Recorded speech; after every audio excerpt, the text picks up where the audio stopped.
बिस्मिल्लाहिर्रहमानिर्रहीम। अस्सलामु अलैकुम वरहमतुल्लाहि वबरकातुह। आइए हज़रत उमर फ़ारूक की ज़िंदगी का एक निहायत सबक आमूज़ वाक़या सुनते हैं, जो हमें अदल, खौफ़ खुदा और रिआया की ज़िम्मेदारी का गहरा दर्स देता है। हज़रत उमर और अंधेरी रात का वाक़या। मदीना की रात खामोश थी, गलियां सुनसान थीं, आसमान पर सितारे झिलमिला रहे थे। हज़रत उमर फ़ारूक हस्बे मामूल रात के वक्त मदीना की गलियों में गश्त कर रहे थे। ये उनकी आदत थी कि वो खुद देखें कि उनकी रियाया किस हाल में है। अचानक एक घर से बच्चों के रोने की आवाज़ आई। हज़रत उमर रुक गए। गौर से सुना तो एक माँ अपने बच्चों को चुप करा रही थी।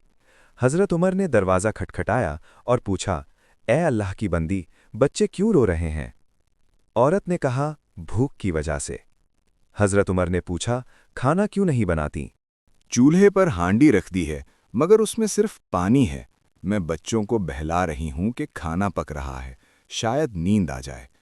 अल्लाह उमर से पूछेगा कि उसने हमें भूखा क्यों छोड़ा। ये सुनकर हज़रत उमर पर लर्ज़ा तारी हो गया। आंखों में आंसू आ गए।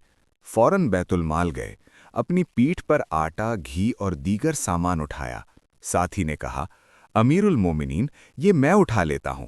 हज़रत उमर ने फरमाया, क़यामत के दिन मेरा बोझ तुम उठाओगे?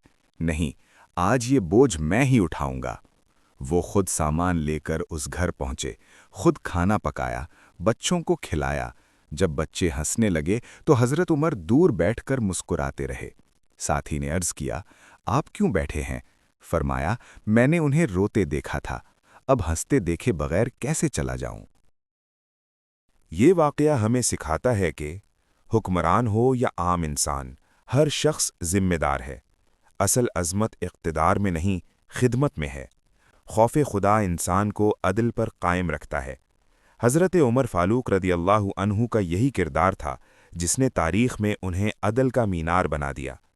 अल्लाह हमें भी ऐसा ही एहसास ज़िम्मेदारी और खौफ़ खुदा अता फ़रमाए। आमीन या रब्बुल आलमीन।